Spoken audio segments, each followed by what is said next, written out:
Vamos começar então com algumas informações a respeito deste livro que se encontra no Antigo Testamento. Ele é considerado um dos profetas menores por causa do tamanho do livro, não é? Menor comparado com Isaías, com Ezequiel, que são livros bem maiores, não é? A gente não sabe quase nada sobre Joel. A única informação que a gente tem é que o pai dele era Petuel, está aí no verso 1, e que ele era de Judá, provavelmente da cidade de Jerusalém.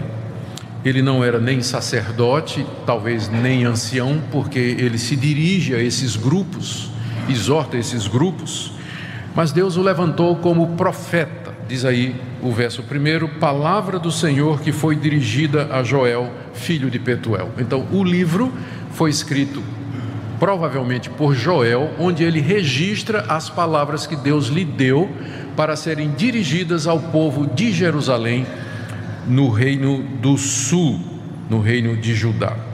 A gente não sabe ao certo qual foi a época em que isso aconteceu. Conseguimos datar o livro do profeta Isaías, por exemplo, com mais facilidade, mas os estudiosos não têm muita certeza da época em que Joel profetizou. Pode ter sido antes do cativeiro da Babilônia ou pode ter sido depois. Nós aqui vamos seguir a maioria dos estudiosos que entende que Joel profetiza depois que o povo de Deus esteve no cativeiro 70 anos, voltou para a terra prometida, o templo foi reconstruído, a nação foi restaurada e o serviço religioso, o culto a Deus era feito no templo. Tudo funcionava aparentemente bem, mas havia uma preocupação, há uma preocupação de Joel aqui no livro, que os judeus aparentemente não temiam a Deus de coração. Havia muita religiosidade, muito formalismo. As pessoas iam ao culto, traziam suas ofertas, prestavam todos os atos religiosos, mas o coração delas não era de Deus. E o reino de Judá naquela época estava passando por uma crise financeira terrível. Acho que foi por isso também que eu escolhi esse livro, me lembro agora.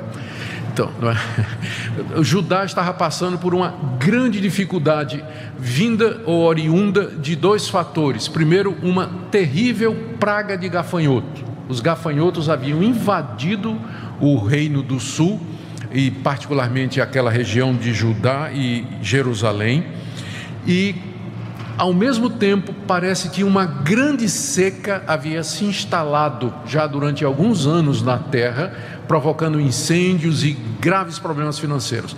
Num país que dependia da agricultura, como era a nação de Israel e boa parte dos países daquela época, isso era um transtorno muito grande.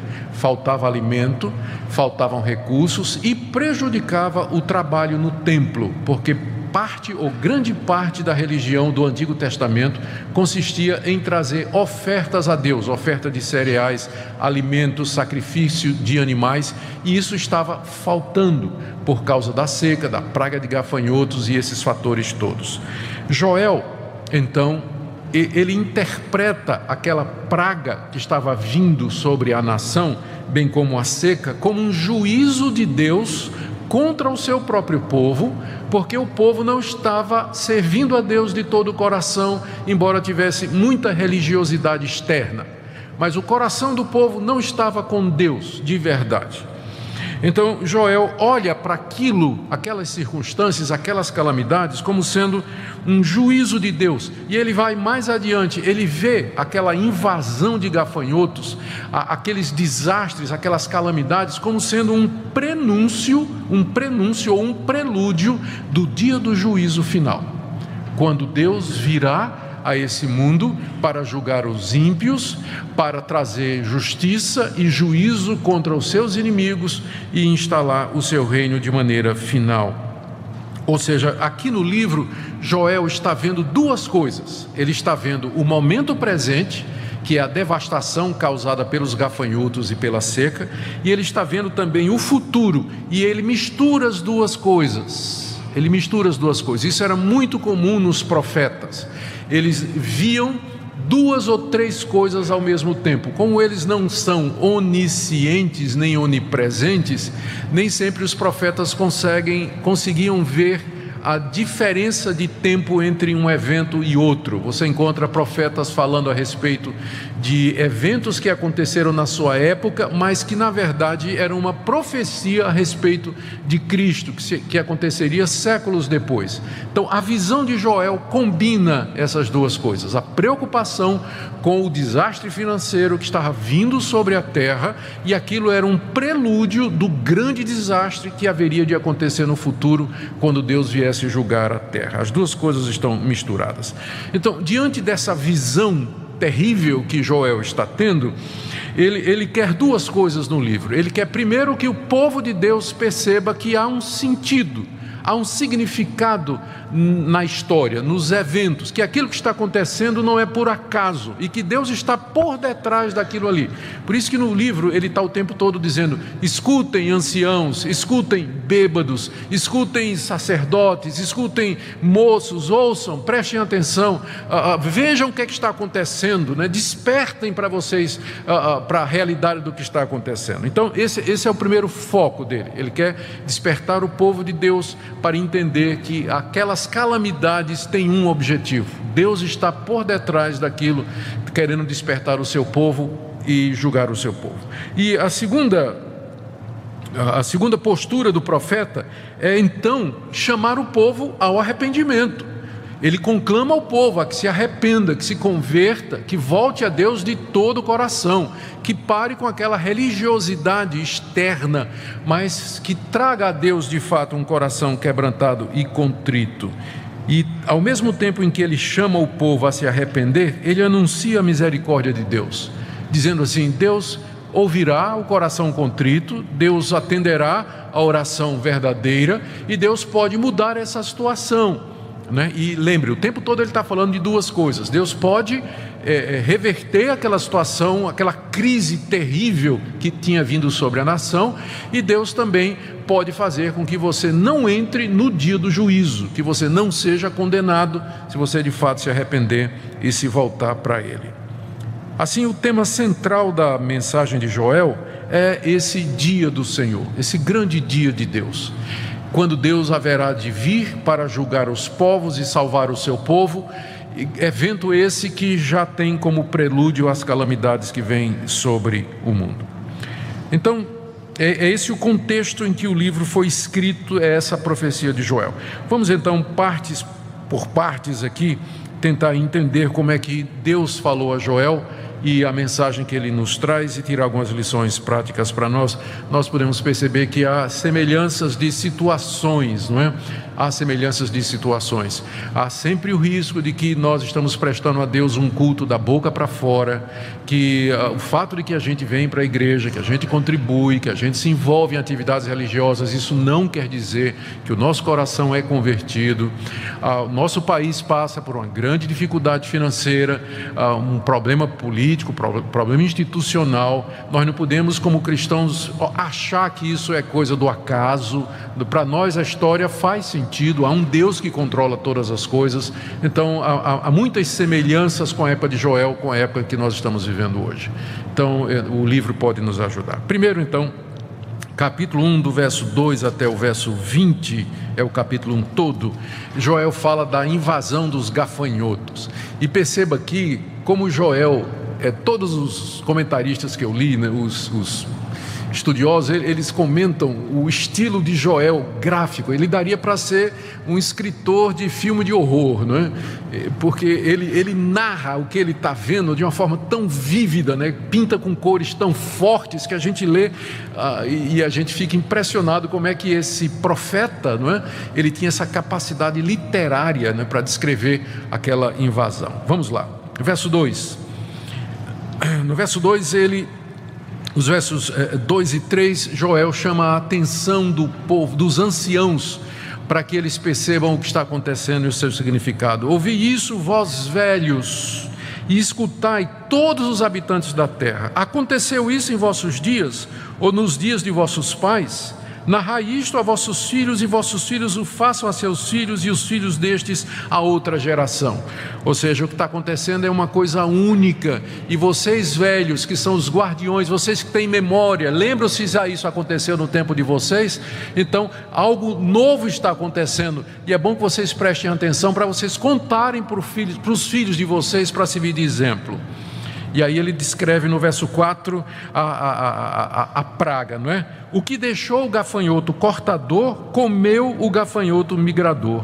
O que deixou o migrador, comeu o gafanhoto devorador. E o que deixou o devorador, comeu o gafanhoto destruidor. Ou seja, parece que foram 4 ondas, né, de insetos vindo sobre a terra, e ninguém tem certeza se ele está descrevendo aqui diferentes fases do gafanhoto, primeiro o gafanhoto pequenininho, depois ele pulando, finalmente destruindo todo, ou se tipos diferentes de gafanhoto, a gente não sabe, mas o resultado é uma devastação geral. O que sobrou de a onda seguinte comeu, não sobrou nada.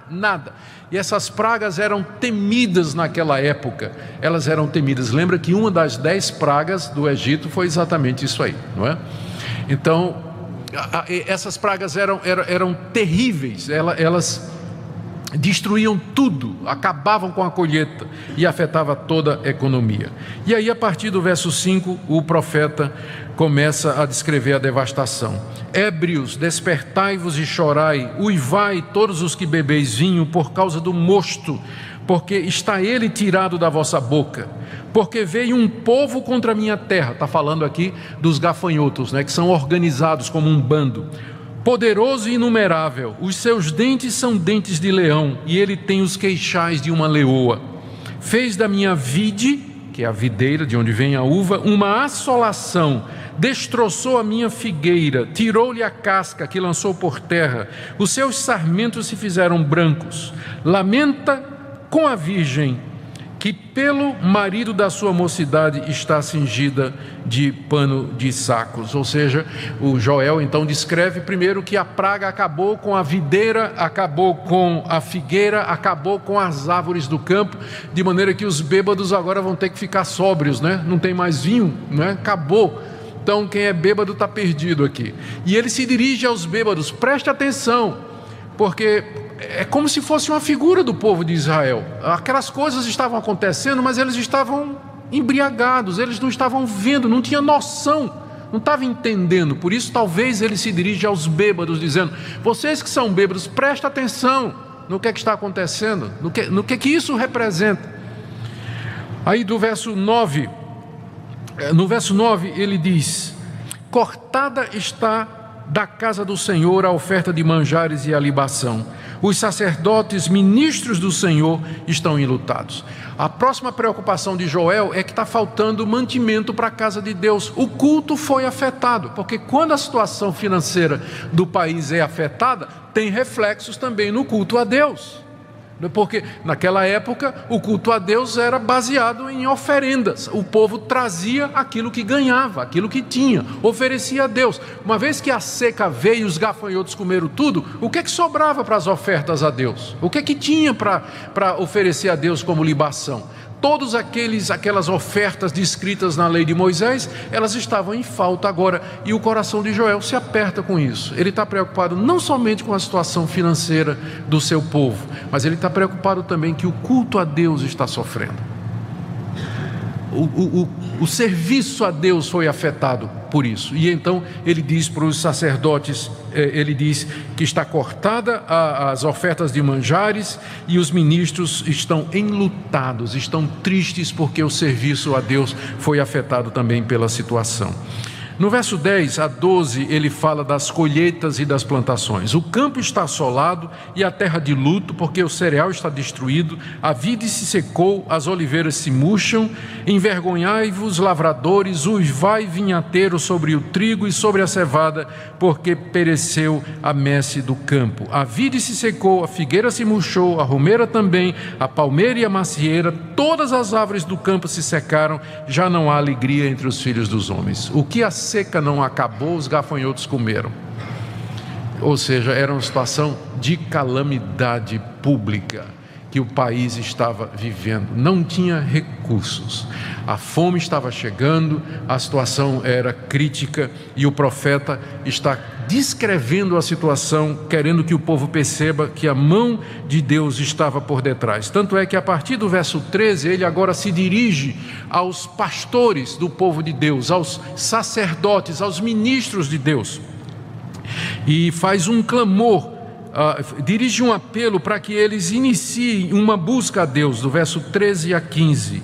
Cingivos de pano e lamentai, sacerdotes, uivai, ministros do altar, vinde, ministros do meu Deus, passai a noite vestidos de panos de saco, porque da casa do vosso Deus foi cortada a oferta de manjares e a libação. Promulgai um santo jejum, convocai uma assembleia solene, congregai os anciãos, todos os moradores desta terra, para a casa do Senhor vosso Deus, e clamai ao Senhor. Ah, que dia! Porque o dia do Senhor está perto e vem como assolação do Todo-Poderoso. O profeta agora, da parte de Deus, se dirige aos sacerdotes que eram responsáveis pelo culto a Deus e faz um apelo para que eles, primeiro, eles uivem, não é? Eles clamem a Deus. Parece que os sacerdotes estavam assim, né? A desgraça estava acontecendo e eles estavam lá fazendo o seu serviço religioso e não estavam entendendo o que estava acontecendo, a gravidade da situação. O profeta geralmente era o homem da hora, que Deus levantava quando o sacerdote, quando o rei e quando os juízes não faziam o papel que eles tinham que fazer, estavam falhando, eles eram as posições institucionais, o sacerdote, o rei e o juiz. Quando estes falhavam, Deus ia lá no meio do povo e levantava um profeta, que era a voz de Deus para falar quando a coisa não estava sendo feita corretamente. E Joel está dizendo para os sacerdotes: vocês têm que clamar a Deus, vocês têm que buscar a Deus, porque isso vem de Deus, isso é a mão de Deus contra nós, e nós temos que clamar a Ele. Passem a noite vestidos de pano de saco, que era um símbolo de quebrantamento e arrependimento, porque da casa de Deus foi cortada a oferta de manjares e libação. Mais uma vez o argumento é: vocês não estão percebendo, não tem como servir a Deus da maneira como está prescrita, de maneira digna, porque faltam os recursos para isso. Vocês têm que clamar e uivar diante de Deus. E aí, mas não só os sacerdotes, Joel agora se dirige ao povo também, verso 14: promulgai um santo jejum, convocai uma assembleia solene, congregai os anciãos, todos os moradores desta terra, para a casa do Senhor vosso Deus, e clamai ao Senhor. A convocação era geral. Primeiro, é claro, vai para a liderança, mas depois vem para o povo todo. E convoca todos, dizendo: tem que vir, tem que clamar a Deus, tem que buscar a Deus diante da crise que está instalada, porque é Ele que pode fazer isso. E ao mesmo tempo que Joel faz essa conclamação, ele já vê na crise causada pela praga e pela seca uma antecipação do que ele chama o dia do Senhor. Verso 15: ah, que dia! Porque o dia do Senhor está perto e vem como assolação do Todo-Poderoso. Aquela assolação que estava acontecendo pelos gafanhotos e pela seca vinha de Deus, mas aquilo era só um reflexo do dia do Senhor, aquele grande dia do juízo em que Deus viria assolar a terra toda, trazendo juízo sobre os seus moradores. Do verso 16 até o verso 18, ele recapitula o que está acontecendo, como que dissesse assim: eis aqui a razão pela qual vocês têm que clamar a Deus. Verso 16: acaso não está destruído o mantimento diante dos vossos olhos? E da casa do nosso Deus a alegria e o regozijo não foram destruídos? A semente mirrou debaixo dos seus torrões, os celeiros foram assolados, os armazéns derribados, porque se perdeu o cereal. Como geme o gado, as manadas de bois estão sobremodo inquietas, porque não tem pasto também, não tem pasto. Também os rebanhos de ovelhas estão perecendo. Aqui ele descreve os efeitos da seca e da praga, não é, que tinha comido todo o sustento, afetando os bois, afetando as ovelhas. Mais uma vez ele fala: está faltando mantimento para a casa de Deus. Ou seja, ele descreve a situação de maneira bem vívida e dramática. E aí no verso 19 e 20, ele mesmo, o profeta, ele clama a Deus. quando ele vê toda essa situação, quando ele entende que é a mão de Deus contra o seu próprio povo, então ele mesmo clama a Deus dizendo: a ti, ó Senhor, clamo, porque o fogo consumiu os pastos do deserto e a chama abrasou todas as árvores do campo. Também todos os animais do campo bramam suspirantes por ti, porque os rios se secaram e o fogo devorou os pastos do deserto. O próprio Joel, então, eleva um clamor a Deus. Ele clama a Deus, ele pede a Deus, ele suplica a Deus: Deus, tenha misericórdia do seu povo, tenha misericórdia, porque está faltando tudo, a situação é de calamidade e o Senhor é aquele que pode interferir. Queridos, aqui nós tiramos algumas lições para nós que já foram mencionadas aqui, eu digo isso ao final do capítulo 1. Primeira coisa que nós temos que nos lembrar é que não existe nada ao acaso. Nós não cremos em acaso. Nós cremos num Deus que controla todas as coisas. E quando Ele não somente manda coisas boas e maravilhosas e bênçãos para nós, mas às vezes a calamidade também, às vezes o desastre, às vezes a tragédia, às vezes a carestia, às vezes a praga de gafanhotos, às vezes a seca. E o alvo de Deus com tudo isso é nos despertar, como o profeta está querendo fazer, dizendo: olhem, olha o que é que está acontecendo. Esse é um momento de convocação, de vocês buscarem a Deus. Deus permite que estas coisas aconteçam para nos despertar da nossa religião formal, da nossa religiosidade que é externa, do esfriamento do nosso coração, da negligência espiritual e da acomodação na qual nós com frequência nos vemos. Ele faz isso, é a única maneira que Ele tem de nos sacudir, para que nós entendamos que o nosso mundo, o nosso reino e o nosso destino não é aqui, mas nós caminhamos para um novo céu e a nova terra onde habita a justiça. Por isso Deus nos mostra como as bênçãos materiais, como o sustento, como as nossas posses, elas não são nada. De repente vem uma praga de gafanhoto, né? Que eu não vou dizer para mim o que é que representa hoje em dia, e acaba com tudo, acaba com tudo. E aquilo que você construiu sua vida toda, de repente você não tem mais. Por que Deus faz isso? Por que Deus permite que isso aconteça? Para que nós percebamos quão frágil é a nossa vida e como os nossos confortos materiais, eles são vulneráveis, eles se acabam. De repente, por uma guinada da história, você tem hoje, amanhã você não tem.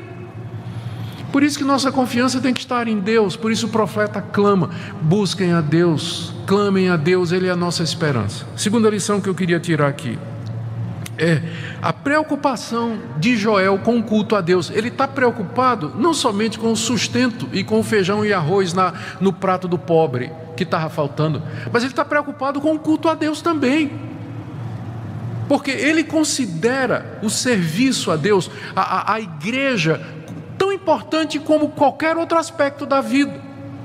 E nós com frequência nos esquecemos disso. A gente costuma ver o nosso relacionamento com Deus e com o povo de Deus como sendo uma coisa assim meio que secundária, não é? Que não é realmente uma prioridade na nossa vida.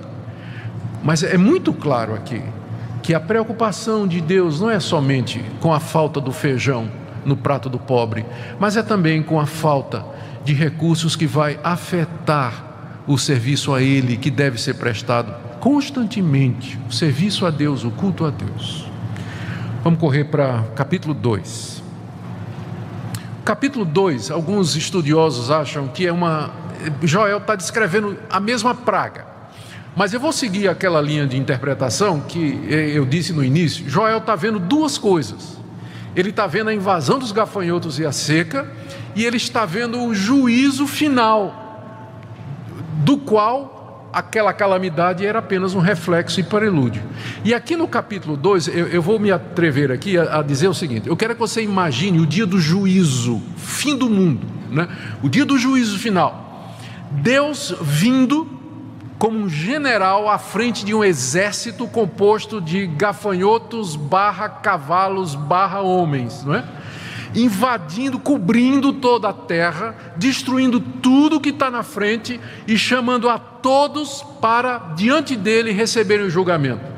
E ele vem com uma força irresistível, com um poder para o qual não há igual e diante de quem não pode haver resistência. É o dia do juízo. Deus vem como um general à frente desse grande exército, poderoso, indestrutível, acabando com tudo que está na frente. É isso que Joel está vendo. Ele vê aquela invasão dos gafanhotos e diz: é assim que vai ser no dia do juízo. Então a descrição que ele faz agora é de Deus à frente de um exército de gafanhotos / cavalos / homens, vindo para consumir toda a terra e trazer o juízo naquele grande dia. Eu vou ler então do verso 1 até o verso 10, onde Joel nos dá essa descrição, e tenha isso em mente, tá? Ele está falando dessas duas coisas ao mesmo tempo. Tocai a trombeta em Sião. A trombeta, o chofar, não era? Era tocado em época de guerra, era para despertar o povo, né? Alertar o povo de um perigo iminente. Tocai a trombeta em Sião, Sião é Jerusalém, e dai voz de rebate no meu santo monte. Perturbem-se todos os moradores da terra, porque o dia do Senhor vem, já está próximo.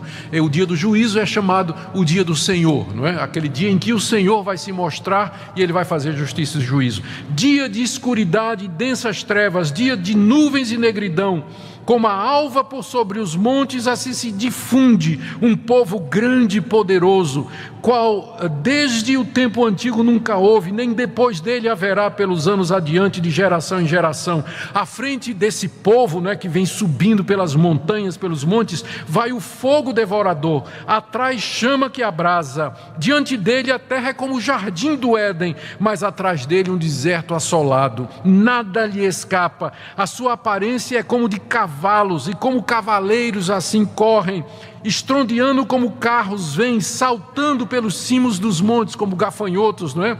Crepitando como chamas de fogo que devoram o restolho, como um povo poderoso posto em ordem de combate.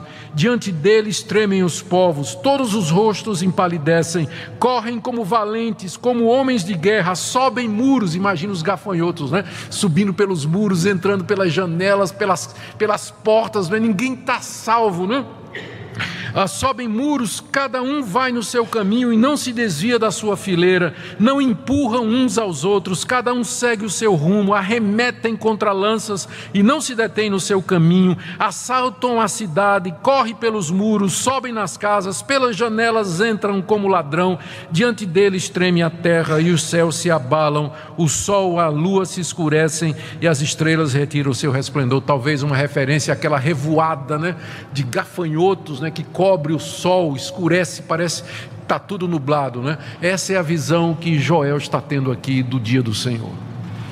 E olha o que ele diz no verso 11: o Senhor levanta a voz diante do seu exército. Quem está na frente desse exército?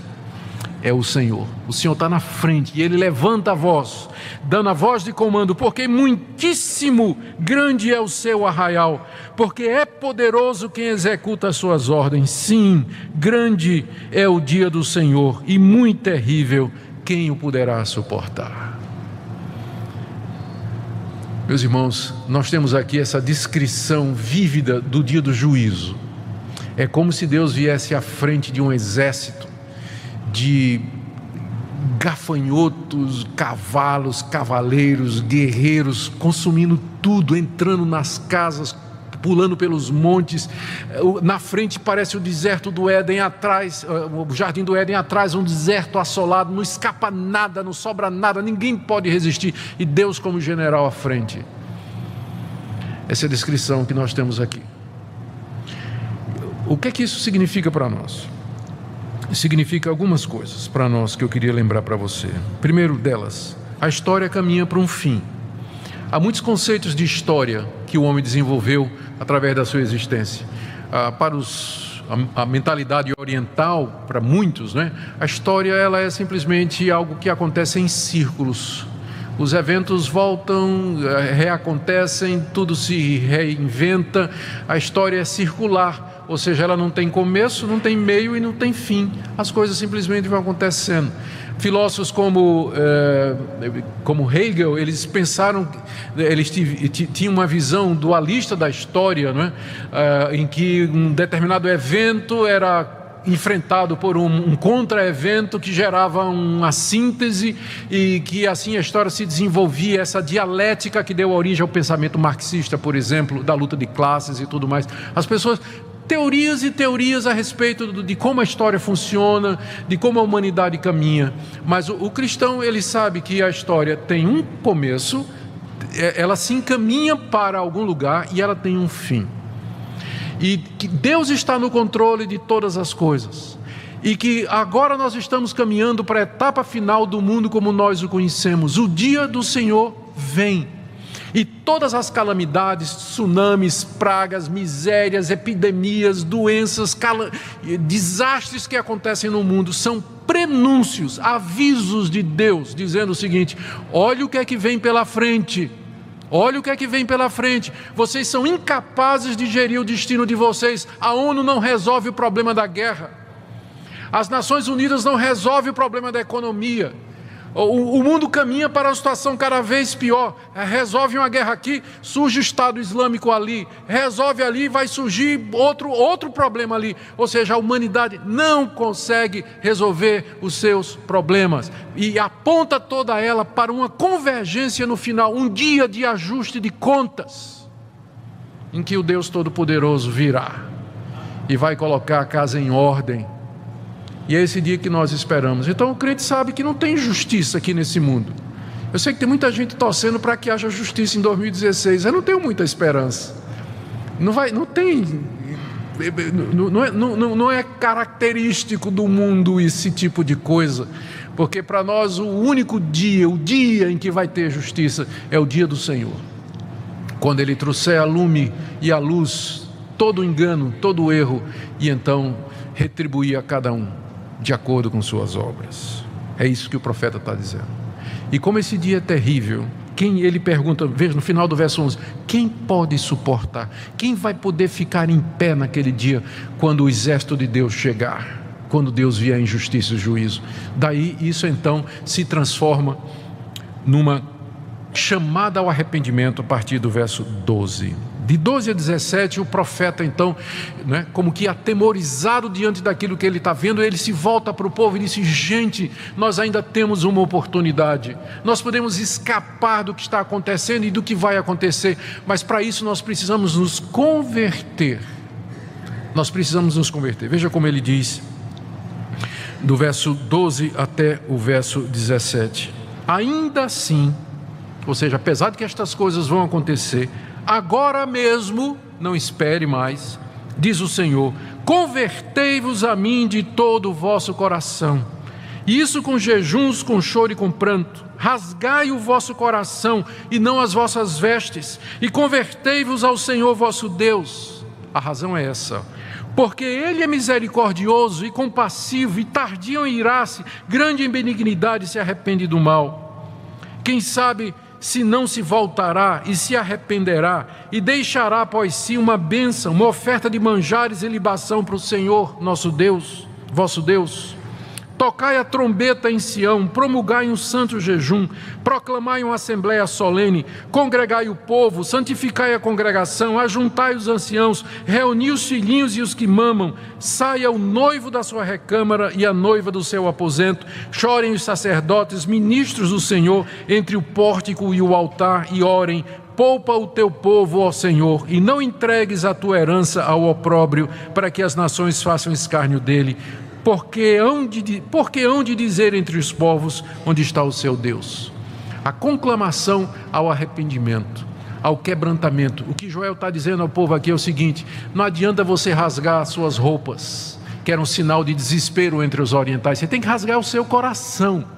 Você tem que se converter de coração a Deus. No íntimo do seu coração você tem que reconhecer seus pecados diante de Deus, como você tem falhado diante de Deus, sua indiferença para com Deus, e se voltar a Ele de todo o coração, porque Deus é misericordioso e bom, porque Deus escuta a oração do aflito, porque Deus atende o coração arrependido. Quem sabe Deus não vai nos escutar? Quem sabe Deus ouve o nosso clamor e Ele não reverte essa praga que nós estamos passando e nos salva do dia do juízo que se aproxima. E aí, do verso 18 até o verso 32, Deus faz promessas para o seu povo, e essas promessas são extraordinárias. O que nós aprendemos aqui? Como Deus não se agrada de um culto e de um serviço que é da boca para fora. Talvez o maior inimigo da religião é a religião. O maior inimigo do cristianismo é quando ele vira uma religião, uma religiosidade. Quando nós entendemos que o nosso relacionamento com Deus consiste simplesmente em fazer atos, ir a lugares, frequentar eventos, fazer contribuições, e nós esquecemos que Deus de fato quer o nosso coração. Ele quer o nosso coração, a nossa mente, a nossa vontade. Ele nos quer sincera e completamente dele. E essa é a razão pela qual Ele permite às vezes que o mal nos chegue, que bata a nossa porta, porque Ele quer de fato que nós nos convertamos a Ele de todo o coração, que o nosso coração seja rasgado no sentido verdadeiro de arrependimento e de penitência diante dEle. Veja as promessas que Deus faz para o seu povo arrependido, do verso 18 a 32. Primeiro, Deus diz que se o povo se arrepender, Ele vai restituir o prejuízo causado pela praga. Veja do verso 18 a 27. Então o Senhor se mostrou zeloso da sua terra, compadeceu-se do seu povo, e respondendo lhe disse: eis que vos envio o cereal, o vinho, o óleo, e dele sereis fartos, e vos não entregarei mais ao opróbrio entre as nações. Mas o exército que vem do norte eu removerei para longe de vós, lançá-lo-ei numa terra seca e deserta, lançarei a sua vanguarda para o mar oriental, sua retaguarda para o mar ocidental, subirá o seu mau cheiro e subirá a sua podridão, porque agiu poderosamente. Talvez uma referência ao enxame de gafanhotos, né? Que Deus ia mandar o vento que ia levar embora o gafanhoto, e os gafanhotos iam morrer na praia, e o mau cheiro deles ia contaminar tudo, né? E Deus respondendo ao clamor do seu povo. Verso 21, não temas, ó terra, regozija-te e alegra-te, porque o Senhor faz grandes coisas. Veja aqui o tom do profeta, né, anunciando o prazer de Deus em salvar o seu povo quando o seu povo se arrepende. Não temais, animais do campo, porque os pastos do deserto reverdecerão, porque o arvoredo dará o seu fruto, a figueira e a vide produzirão com vigor.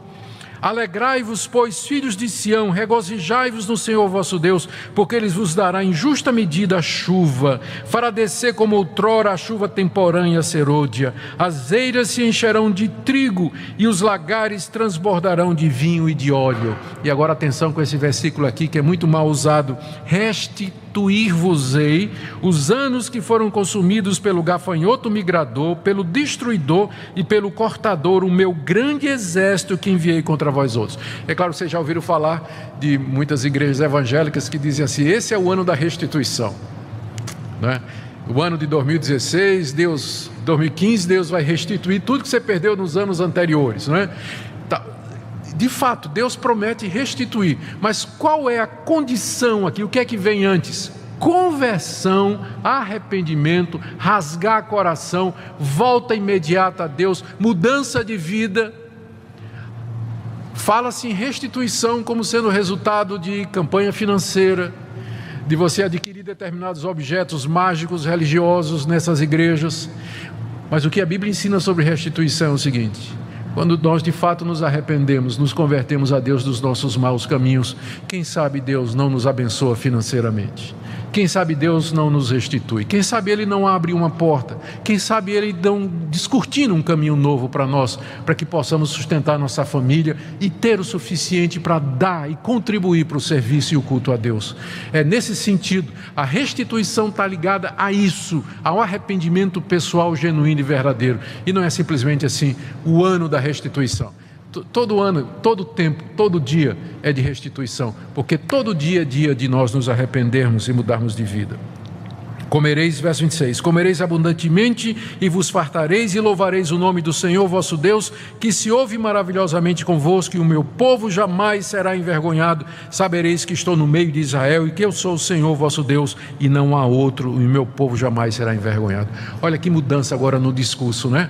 Diante daquele juízo terrível, o povo clama, o povo se arrepende, rasga o coração, se converte, e Deus diz: eu vou mandar a praga embora, vou mandar os gafanhotos embora, vou trazer a chuva outra vez, vou abençoar o meu povo abundantemente, vai ter muita alegria, vocês vão saber que eu sou o Senhor, que eu estou no meio de vocês.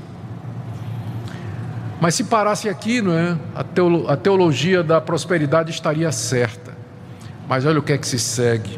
Verso 28 a 31. E acontecerá depois, ainda Deus está dizendo o que é que Ele vai fazer se o seu povo se arrepende, não é? Primeiro Ele fala da restituição financeira, mas olha a promessa que vem agora. E acontecerá depois que derramarei o meu espírito sobre toda a carne. Vossos filhos e vossas filhas profetizarão, vossos velhos sonharão e vossos jovens terão visões. Até sobre os servos e sobre as servas derramarei o meu espírito naqueles dias. Não só restituição financeira, não só abundância material, mas mais do que isso, Deus promete derramar o seu espírito sobre o seu povo, e derramar de uma forma abundante, a ponto de que os jovens terão visões, os velhos sonharão. Quando a gente chegou numa certa idade, a gente mais ou menos para de sonhar, não é? Então, mas agora, né, até os velhos vão sonhar, os jovens terão visão, eles terão um ideal, eles sabem para onde eles querem ir, e a profecia, a palavra de Deus anunciada pelos servos e pelas servas, os jovens, enfim, uma efusão do Espírito, né? Um verter do Espírito Santo sobre o povo de Deus, trazendo essa grande atividade espiritual, essa grande alegria. Então você nota que as duas coisas caminham. Não somente Deus diz que vai abençoá-los financeiramente, mas mais do que isso, Deus vai derramar o seu Espírito Santo sobre o povo. É muito ruim quando a gente busca a Deus só pela primeira parte, que infelizmente é isso que a teologia da prosperidade ensina. O foco é na bênção material, quando o nosso Deus aqui está dizendo que, como parte da sua bênção e da sua resposta a um povo arrependido, Ele vai derramar abundantemente do seu Espírito. O Joel está olhando aqui, mais uma vez, ele está vendo duas ou três coisas ao mesmo tempo, como eu disse no começo, não é? Ele está vendo aquela situação que ele está vivendo, da invasão dos gafanhotos, o povo clamando a Deus e a promessa de Deus de restaurar materialmente e espiritualmente o povo, porque o problema do povo era esse, não é? Era um problema espiritual, o povo estava longe de Deus, mas agora o Espírito Santo viria sobre o povo, e ao mesmo tempo Joel está antevendo aquele grande dia do Senhor, que será precedido por esse grande derramado do Espírito Santo. E nós temos agora o ponto de vista privilegiado da história. Nós estamos há cerca de 2.500 anos do tempo que Joel escreveu isso, e nós podemos ver como isso se cumpriu no dia de Pentecostes, naquele dia lá em Jerusalém, quando Pedro e os demais apóstolos, 120 irmãos, foram batizados com o Espírito Santo desceu sobre eles com grande medida, e cumprindo essa promessa, que é um prenúncio então da vinda do dia do Senhor. Antes do dia do Senhor, Deus haveria de derramar o seu Espírito Santo, e Ele já fez isso. Hoje nós somos a comunidade, o povo de Deus, que experimenta esse derramar do Espírito Santo, o cumprimento dessa promessa que está sobre nós. No verso 30 e 31, mostrarei prodígios no céu e na terra, sangue, fogo e colunas de fumaça, o sol se converterá em trevas e a lua em sangue, antes que venha o grande e terrível dia do Senhor. Joel está vendo tudo junto, não é? O derramar do Espírito e o dia do juízo, aquele dia em que Deus vem para julgar o seu povo, em que sinais haverão no céu e na terra. E aí no verso 32, que promessa maravilhosa. E acontecerá que todo aquele que invocar o nome do Senhor será salvo. Deus está vindo, Deus vem para julgar o mundo, Deus vem para trazer a destruição dos seus inimigos, mas todo aquele que invocar o nome do Senhor será salvo naquele dia do Senhor. Todo aquele que crer no Senhor Jesus Cristo, invocar o nome do Filho de Deus, esse será perdoado dos seus pecados e será poupado por Deus naquele dia. Seus pecados serão apagados, a sua conta será zerada. Essa passagem é citada várias vezes no Novo Testamento pelos apóstolos. O livro do profeta Joel era conhecido por eles, e eles diziam que isso aqui se referia a invocar o nome de Jesus Cristo, Filho de Deus, que foi enviado para ser o Salvador do povo de Deus naquele grande dia. Todo aquele que invocar o nome do Senhor será salvo, porque no Monte Sião e em Jerusalém estarão os que forem salvos, como o Senhor prometeu, e entre os sobreviventes, aqueles que o Senhor chamar. recapitulando aqui, o dia do Senhor está vindo, dia de destruição, dia de juízo. Arrependam-se, convertam-se, voltem para Deus. Se vocês fizerem isso, Deus vai abençoá-los materialmente. Mais do que isso, Ele vai derramar o Espírito dele sobre vocês, e naquele grande dia, no dia do juízo, aquele que invocar o nome do Senhor será salvo. Aquele que estiver firme no nome do Senhor Jesus Cristo, aquele que tiver a Jesus como Senhor e Salvador, não será destruído como as nações que serão destruídas aqui no capítulo 3, que nós vamos ver agora. O juízo de Deus sobre as nações. O profeta agora foca outra vez naquele dia. É o último capítulo, eu tenho ainda uns 15 minutos, vamos correr. A maratona está chegando ao fim, não é? Vamos correr feito gafanhoto aqui para chegar no final. Não foi boa não essa comparação, né? Vamos lá.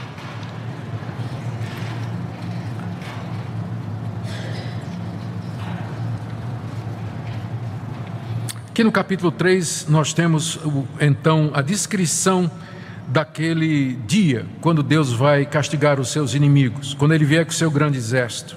E é descrito em termos de uma guerra, de um conflito, de uma batalha num vale chamado Vale da Decisão, ou o Vale de Josafá. Joel está falando aqui do dia do juízo final, quando Cristo vai se sentar no trono da sua glória e as nações serão reunidas diante dele. E ele fala usando as imagens da sua época, não é? Os eventos dos seus dias, para se referir ao futuro, à igreja de Cristo, o povo de Deus. E as nações que estão aqui, referidas no capítulo 3, foram nações inimigas de Israel e que invadiram Israel e maltrataram o povo de Deus. E elas representam os inimigos de Deus de todas as épocas que serão castigados naquele dia. Aqui Deus anuncia o local e a razão do juízo. Vamos ler 3 de 1 a 15. Eis que naqueles dias, está falando do dia do Senhor, e naquele tempo, o dia do Senhor, eis que mudarei a sorte de Judá e de Jerusalém, o povo de Deus. Congregarei todas as nações e as farei descer ao vale de Josafá. É uma referência a uma guerra antiga em que o rei Josafá liderou os exércitos de Deus contra os moabitas e os amonitas e os destruiu nesse lugar que é chamado Vale de Josafá, que a gente não tem muita certeza onde é. Mas aqui ele funciona como um símbolo daquela guerra final de Deus contra os seus inimigos. E ali no Vale de Josafá entrarei em juízo contra elas por causa do meu povo e da minha herança, Israel, a quem elas espalharam por entre os povos, repartindo a minha terra entre si. Lançaram sorte sobre o meu povo e deram meninos por meretrizes e venderam meninas por vinho que beberam. Que tendes vós comigo Tiro e Sidom e todas as regiões da Filístia, são aquelas nações inimigas de Israel. É isso vingança que quereis contra mim? Se assim me quereis vingar, farei sem demora. Caí sobre a vossa cabeça a vossa vingança. Visto que levaste a minha prata, o meu ouro e as minhas joias preciosas, metestes nos vossos templos, uma referência ao cativeiro babilônico provavelmente. Vendeste os filhos de Judá e os filhos de Jerusalém aos filhos dos gregos, para os apartar para longe dos seus limites. Eis que eu suscitarei do lugar para onde os vendestes, e farei cair a vossa vingança sobre a vossa própria cabeça. Venderei vossos filhos e vossas filhas aos filhos de Judá, e estes aos sabeus, a uma nação remota, porque o Senhor o disse. Proclamai isso entre as nações, apregoai guerra santa, suscitai os valentes, cheguem-se, subam, todos os homens de guerra, forjai espadas das vossas relhas de arado, e lanças das vossas podadeiras, diga ao fraco, eu sou forte, apressai-vos e vinde, todos os povos em redor, e congregai-vos para ali, ó Senhor, faze descer os teus valentes. Levantem-se as nações e sigam para o vale de Josafá, porque ali me assentarei para julgar todas as nações em redor. Lançai a foice, porque está madura a seara. Vinde, pisai, porque o lagar está cheio, os seus compartimentos transbordam, porquanto a sua malícia é grande. Multidões, multidões no vale da decisão. Vale da decisão, porque é ali que Deus vai decidir o destino e o futuro daqueles povos, porque o dia do Senhor está perto no vale da decisão. O sol e a lua se escurecem e as estrelas retiram seu resplendor. São muitos detalhes aqui que nós não temos tempo para entrar, mas você pode ler essa passagem tendo em vista o que é que Joel está descrevendo aqui. Ele está descrevendo o dia do juízo, em que Deus, à frente daquele exército, que ele já descreveu no capítulo 2, chama as nações e diz: vocês querem ir para a guerra? Vocês querem tomar vingança contra mim? Se revoltam contra mim, Deus? Então vamos marcar a briga. tá? Vamos acertar a briga, vai ser lá no Vale de Josafá, e lá eu vou me sentar e eu vou julgar vocês, e eu vou trazer juízo e justiça contra vocês, e vocês não haverão de resistir. É mais uma forma de Joel se referir ao dia do juízo, e isso é mencionado no Novo Testamento pelo próprio Jesus, está lá em Mateus 25, quando Jesus diz que quando ele vier na sua glória, ele se assentará no trono da sua glória, as nações serão reunidas diante dele, e ele vai separar o seu povo daqueles que não são seu povo. Aqueles que são seus entrarão para a felicidade eterna, e aos inimigos Jesus vai dizer: apartai-vos de mim, malditos, para o fogo eterno, preparado para o diabo e seus anjos. É isso que Joel está vendo, só que ele vê isso e descreve isso na linguagem dos seus dias, nas figuras do seu dia, e nos traz esse quadro de terror que se aproxima. Mas ao mesmo tempo, 16 e 17, o Senhor brama de Sião e se fará ouvir de Jerusalém, os céus e a terra tremerão, mas o Senhor será o refúgio do seu povo e fortaleza dos filhos de Israel. Todo aquele que invocar o nome do Senhor será salvo. Deus será o refúgio do seu povo. Naquele mesmo dia em que ele vai sentar no vale da decisão para julgar os povos, ele será o abrigo daquele que confia nele, daquele que se arrependeu. Verso 17: sabereis assim que eu sou o Senhor vosso Deus, que habito em Sião, meu santo monte, e Jerusalém será santa, estranhos não passarão mais por ela. E aqui do verso 18 a 21, ele descreve o estado eterno. O que é que vai acontecer depois do dia do juízo? O final do mundo, a história, o que é que nos aguarda? Há de ser que naquele dia os montes destilarão mosto, e os outeiros manarão leite, e todos os rios de Judá estarão cheios de água. Sairá uma fonte da casa do Senhor e regará o vale de Sitim. Essa passagem aqui é redita no livro de Apocalipse, quando João vê o novo céu e a nova terra, vê o rio que sai do trono de Deus, e desse rio, nas margens dele, as plantações, as árvores, toda a fartura que ilustra essas bênçãos materiais e espirituais que haverá para o povo de Deus no novo céu e na nova terra. É isso que Joel está vendo e que no livro de Apocalipse é descrito com muito mais detalhes, né? Lembrando que a revelação é progressiva, né? À medida que a revelação bíblica prossegue, mais detalhes nos são dados. Em contraste, o Egito se tornará uma desolação, Edom se fará um deserto abandonado, por causa da violência que fizeram os filhos de Judá, em cuja terra derramaram sangue inocente. O Egito e Edom, inimigos tradicionais do povo de Deus, aqui representam os ímpios, os inimigos de Deus, que serão lançados para fora desse paraíso, né, da terra restaurada que Deus haverá de fazer para o seu povo. Verso 20: Judá, porém, será habitada para sempre, e Jerusalém de geração em geração. Se refere ao estado eterno, ao novo céu e à nova terra, o povo de Deus para todo sempre. Verso 21: Eu expiarei o sangue dos que não foram expiados, porque o Senhor habitará em Sião. Aqui é a causa pela qual nós podemos ficar com Deus para todo sempre: expiação. Deus purgando o mal e o pecado que há no sangue, Deus purificando o seu povo para que ele possa habitar no nosso meio e nós possamos estar com ele para todo sempre. Fim da profecia de Joel. O que é que nós aprendemos aqui, meus irmãos? As lições são tantas, não é? Puxa vida, hoje nós vimos um livro inteiro, né? Eu não sei nem quantas lições a gente pode tirar aqui, mas algumas podem me vir à cabeça agora. Primeira, Deus é o mesmo Deus. É o nosso Senhor, é o nosso Deus a quem nós adoramos e servimos. O Deus de Joel é o nosso Deus, ele não muda. E os princípios pelos quais ele rege a história permanecem os mesmos também. Deus quer um povo de coração rasgado, de coração convertido, de gente humilde diante dele, que teme diante dele. Deus quer um povo que invoque o seu nome, que saiba que a salvação é pela graça e pela misericórdia de Deus. Deus deseja nos purificar, purgar o mal que habita em nós, e ele já fez isso em Cristo Jesus, que na cruz do Calvário morreu e pagou a nossa culpa, para que naquele dia do juízo você não tenha que ser destruído e atormentado com justiça pelos seus pecados. Por isso eu só posso terminar esse estudo com esse apelo para nós palavra de Deus é muito clara. Deus conhece os corações. Estamos vivendo uma época difícil no nosso país, que promete ser mais difícil ainda. Quem está no controle da história é Deus, nunca esqueça disso. É Deus que manda no Brasil. É Deus que manda no Brasil. Então Ele está permitindo estas coisas para mexer com o seu povo, para o seu povo começar a refletir sobre determinadas questões: apego a bens materiais, disposição de renúncia, o amor ao culto a Deus, o meu envolvimento com o serviço a Deus e tantas outras lições que o sofrimento e as perspectivas negativas sempre trazem para nós.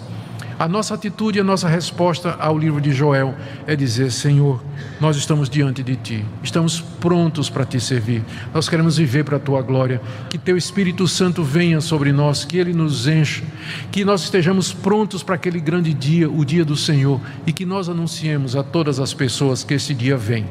E que esse dia está próximo aos nossos familiares, aos nossos amigos, aqueles que são nossos companheiros de trabalho, colegas de universidade, na escola, em todo lugar, que eles se preparem, porque o dia do Senhor vem, e quem poderá subsistir diante dele?